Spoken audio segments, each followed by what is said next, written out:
Shalom! A vida de Jacó tem sido uma inspiração para nós. Durante esse tempo que temos estudado a vida dos patriarcas, particularmente a vida de Jacó se identifica muito com a nossa vida. Isso porque a maneira de Deus conduzir a vida de Jacó e introduzir Jacó na escola da disciplina do Espírito é o mesmo processo que Deus usa comigo e com você. Deus sabe das nossas limitações e sabe que há áreas da nossa vida que nós não vamos conseguir mudar, exceto se Ele vier com o poder dEle e se Ele promover na nossa vida eventos, circunstâncias, permitindo situações que tratem o nosso caráter. E foi exatamente o que Deus fez com Jacó. E ele, fugido da casa de seu pai, com medo do irmão, vai parar na casa do tio Labão. Ali ele vai aprender a duras penas a ser enganado, e o enganador é enganado. E depois ele pega toda a sua família, os seus filhos, e ele está voltando para casa. Tudo que ele queria era voltar para casa. Lembra que Jacó era caseiro, ele era mais próximo da sua mãe Rebeca, e agora ele quer voltar, ele tem lembranças, ele tem saudades, e ele agora quer voltar com tudo que é dele para casa. No meio do caminho, ele recebe a notícia de que Esaú, seu irmão, está vindo ao seu encontro com 400 homens. E é natural que ele pensasse que a intenção de Esaú era uma guerra, e que viria contra ele. E então eles vão se encontrar naquele momento crucial da vida de Jacó, em que muitas coisas têm que ser mudadas dentro dele. E para continuarmos o nosso estudo, nós vamos primeiro orar. Pai, eu peço que o Senhor nos abençoe nesse tempo de estudo, que seja um tempo precioso para cada um, e que, ó Deus, a Tua palavra se torne viva, aplicável, ó Deus, na vida de cada um, e que seja também edificante, ó Deus, para que não sejamos mais os mesmos, mas assim como Jacó foi transformado em príncipe de Deus, nós também sejamos transformados, ó Deus, para sermos príncipes, princesas no Teu reino sobre a terra, em nome de Jesus. Amém. Vamos começar lendo o texto de Gênesis capítulo 32, do 22 até o verso 32. Levantou-se naquela mesma noite, tomou suas 2 mulheres, suas 2 servas e seus 11 filhos e transpôs o val de Jaboque. Tomou-os, fê-los passar o ribeiro, fez passar tudo que lhe pertencia, ficando ele só, e lutava com ele um homem até o romper do dia. Vendo este que não podia com ele, tocou-lhe na articulação da coxa, deslocou-se a junta da coxa de Jacó na luta com o homem. Disse este: deixa-me ir, pois já rompeu o dia.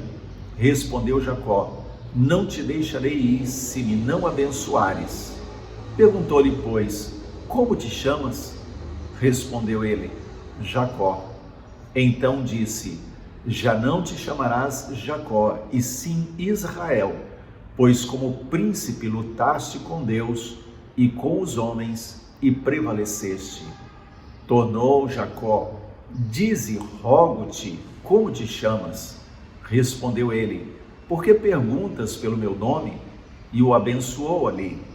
Àquele lugar chamou Jacó Peniel, pois disse: vi a Deus face a face, e a minha vida foi salva. Nasceu-lhe o sol quando ele atravessava Peniel e manquejava de uma coxa.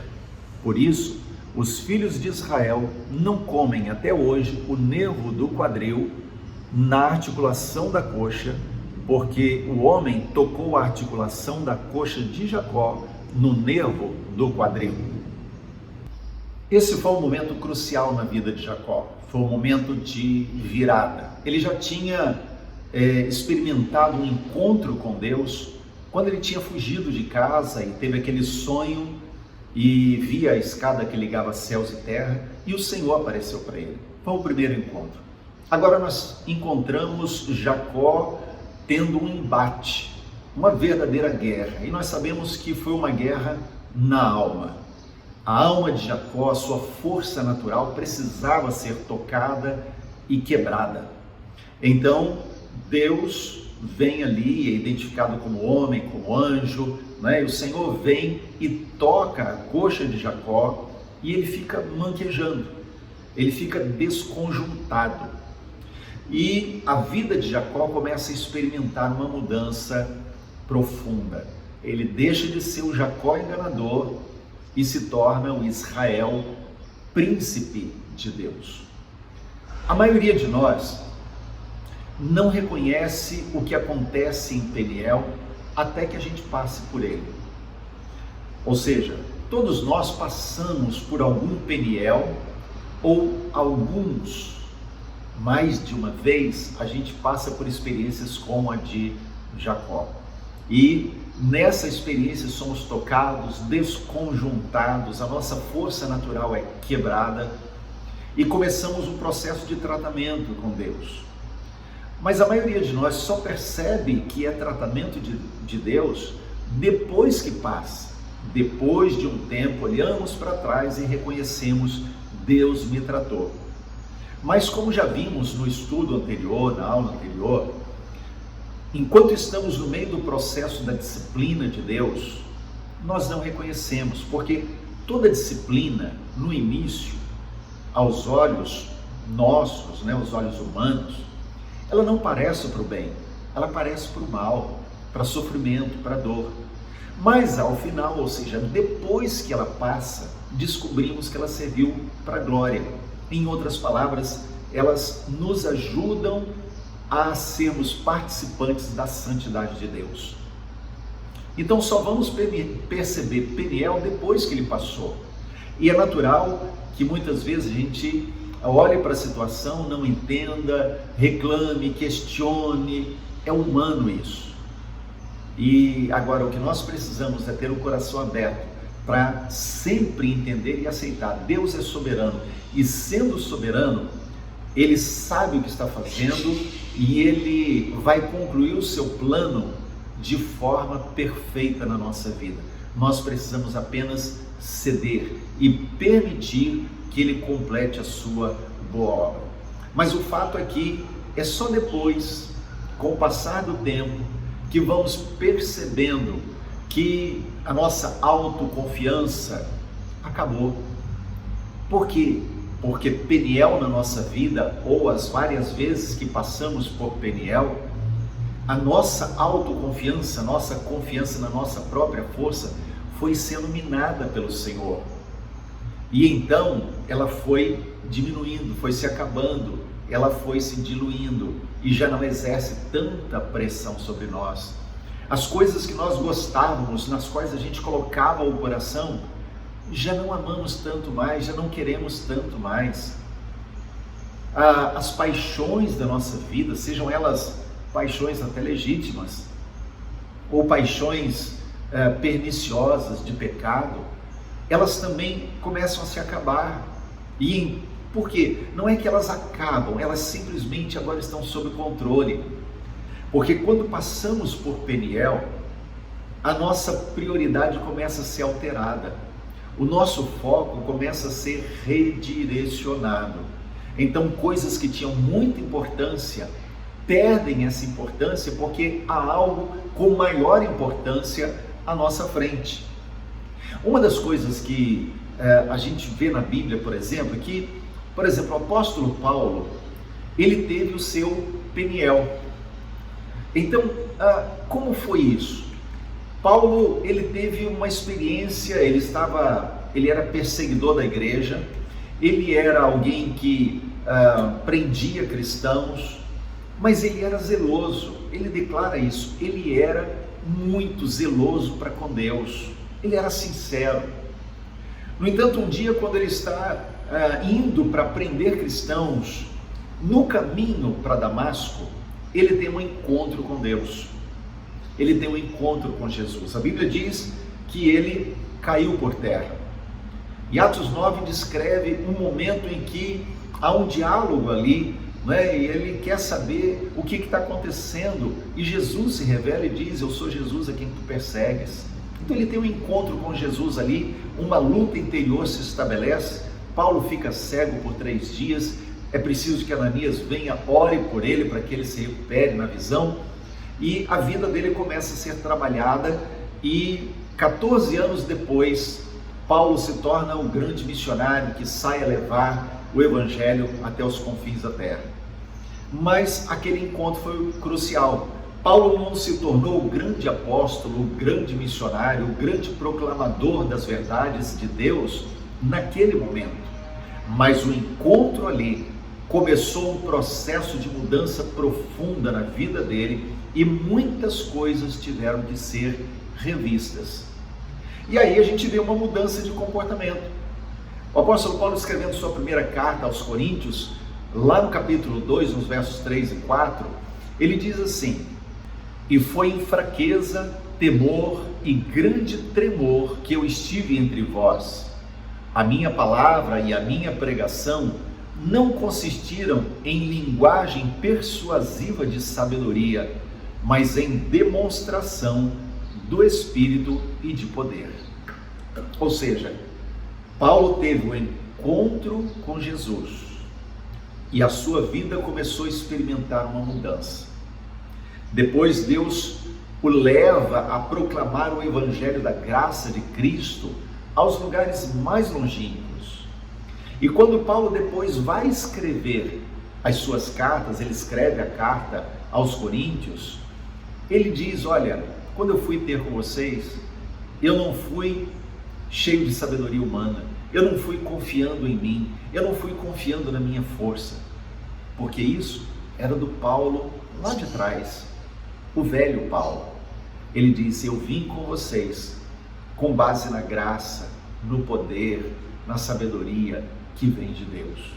Então agora a mentalidade dele, a maneira de fazer as coisas tinha mudado radicalmente. Agora a gente vai avançar para o capítulo 33 de Gênesis, e nós vamos ler do verso 1 ao verso 17. Levantando Jacó os olhos, viu que Esaú se aproximava, e com ele 400 homens. Então passou os filhos a Lia, a Raquel e as 2 servas. Pôs as servas e seus filhos à frente, Lia e seus filhos atrás deles, e Raquel e José por últimos. E ele mesmo, adiantando-se, prostrou-se à terra 7 vezes, até aproximar-se de seu irmão. Então Esaú correu-lhe ao encontro e o abraçou, arrojou-se-lhe ao pescoço e o beijou, e choraram. Daí, levantando os olhos, viu as mulheres e os meninos e disse: quem são esses contigo?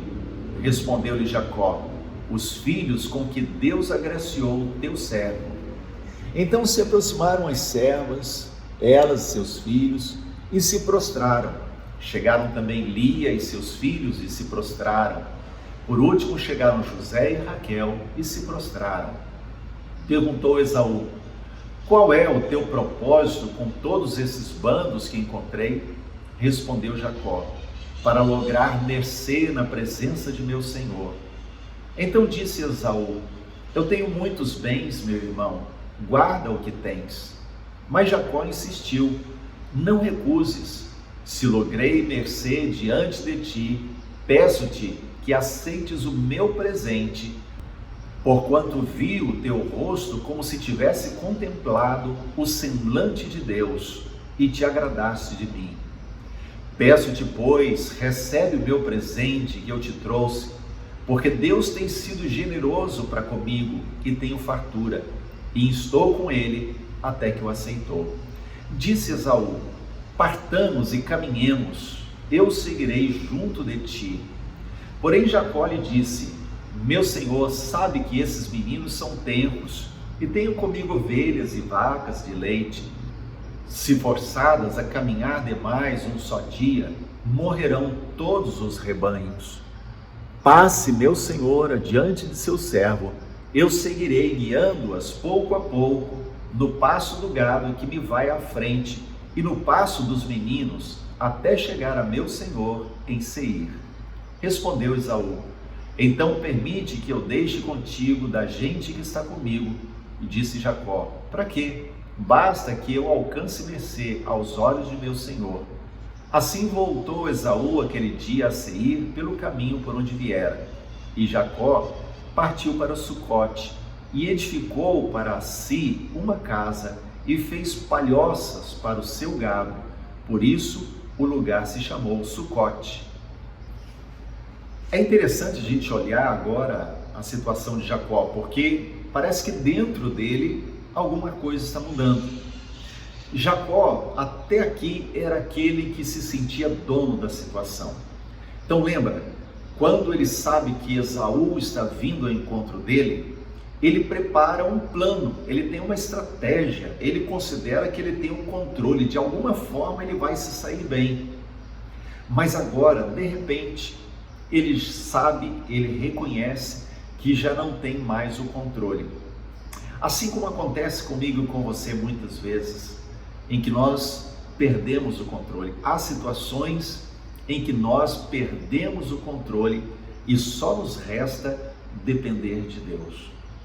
Sabe aquele tempo em que os filhos cresceram, já não são mais pequenininhos, já estão naquela idade em que podem tomar decisões, em que já são adultos, e nós não temos mais aquele controle que tínhamos quando eles eram pequenos, e eles já têm a maturidade para tomar suas decisões, e aí não está nas nossas mãos, e muitas vezes eles podem tomar decisões que não nos agradam, tomar decisões que nos contrariam, mas precisamos entender que há coisas que estão nas nossas mãos e podemos controlar, mas há coisas que não podemos controlar. Às vezes é o cônjuge que toma uma decisão diferente daquilo que nós gostaríamos. Às vezes é aquela dispensa do emprego. Perder o emprego é negativo, é ruim para qualquer um. Mas muitas vezes a perda de um emprego está fora do nosso controle. Vem de outra fonte isso. Então, o máximo que nós podemos é orar, depender de Deus, confiar que Ele tem o controle da situação, seja essa situação qual for. Então, quando a gente olha para Jacó, nós vemos um coração que começa a ser mudado, que começa a ser quebrantado. Ele chama Esaú de meu senhor. Ora, ele tinha recebido a bênção da primogenitura. Ele já não é mais aquele Jacó, dono da situação, que tem o controle de tudo.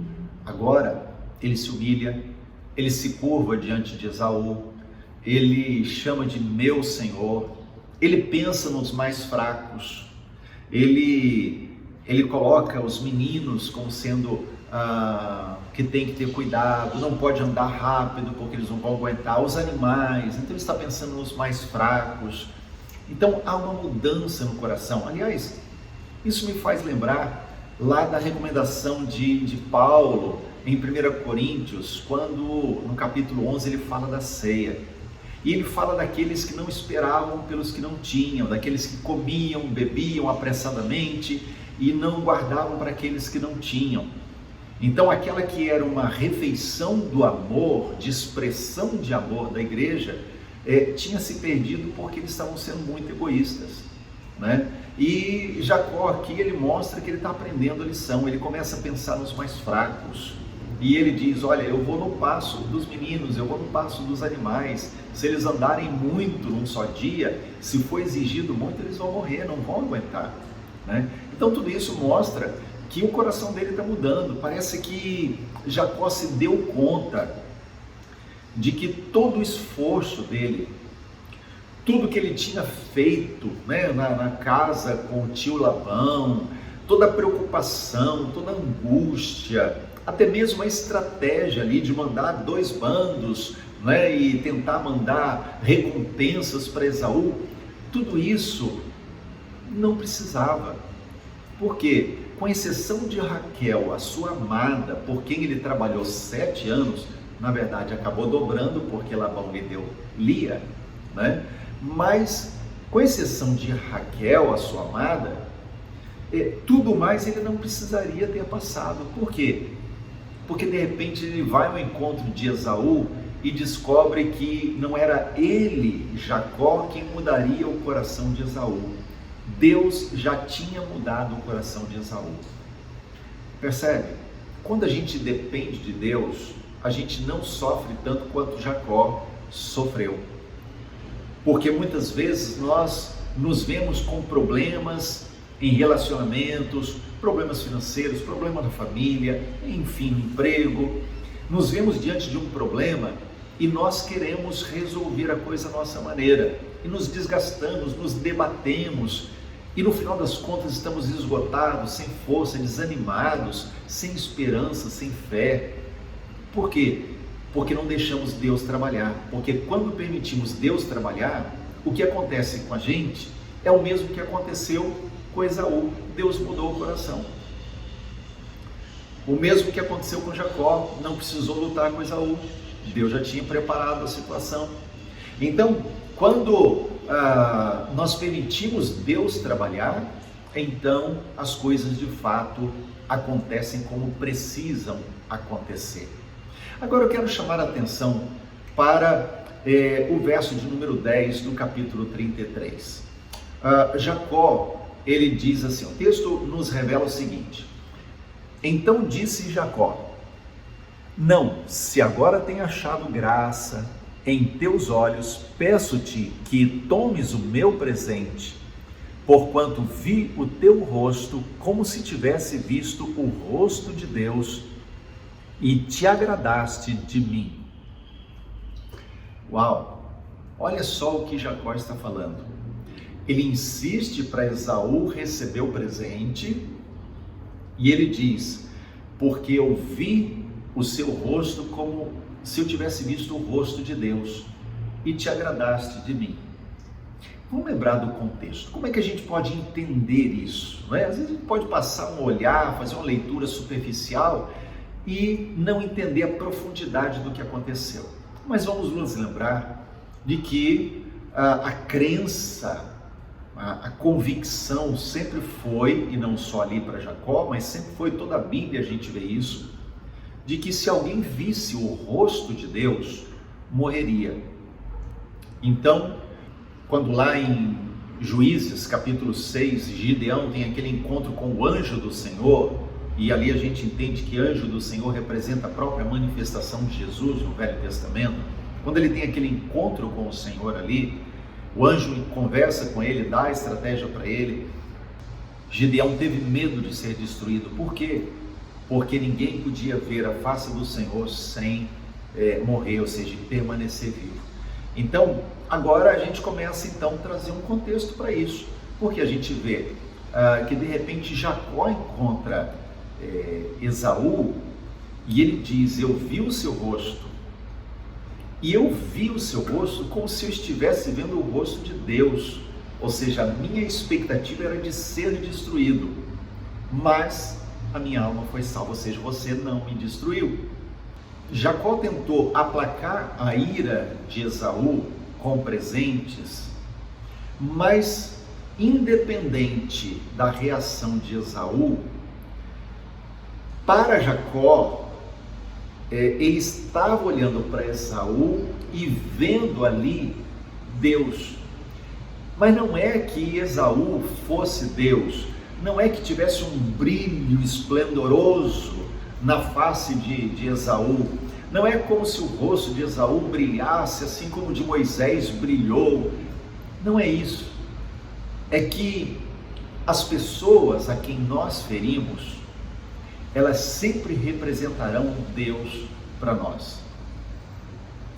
E até que Deus nos trate pelo quebrantamento, nos levando ao perdão, liberar perdão, receber perdão, reconciliar, a outra pessoa representará juízo para nós. Veja bem, Jacó tinha traído seu irmão. Ainda que Esaú tivesse vendido, entre aspas, sua primogenitura pelo prato de lentilha, Jacó armou toda uma situação junto com a mãe para enganar o pai, enganar o irmão, e Esaú então foi deixado de lado no seu direito de primogenitura. E Jacó tramou tudo isso aí.